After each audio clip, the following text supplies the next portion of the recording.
بسم اللہ الرحمن الرحیم الحمد للہ رب العالمین وبہ نستعین اما بعد۔ ناظرین، رمضان المبارک کا یہ مہینہ بہت ہی خیر و برکت والا، رحمت والا، مغفرت والا یہ مہینہ ہے، اور اس مہینے کو 3 حصوں میں 3 عشروں میں تقسیم کیا گیا ہے۔ پہلا عشرہ رحمت کا، دوسرا عشرہ مغفرت کا، اور اسی طریقے سے تیسرا عشرہ جہنم سے چھٹکارے کا ہے۔ اور ہر حصوں کے اور ہر عشروں کی ایک مخصوص دعا ہے جسے زیادہ سے زیادہ پڑھنی چاہیے۔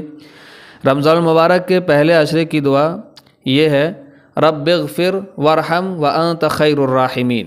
اس کا ترجمہ ہے کہ اے ہمارے رب، مجھے بخش دے، مجھ پر رحم فرما، تو سب سے بہتر رحم فرمانے والا ہے۔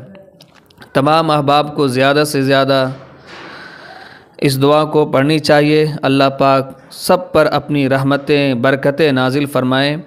میں اس دعا کو پھر ریپیٹ کر دیتا ہوں تاکہ آپ کو یاد کرنے میں اور پڑھنے میں آسانی ہو۔ بسم اللہ الرحمن الرحیم، رب اغفر وارحم وانت خیر الراحمین، رب اغفر وارحم وانت خیر الراحمین، رب اغفر وارحم وانت خیر الراحمین، رب اغفر وارحم وانت خیر الراحمین۔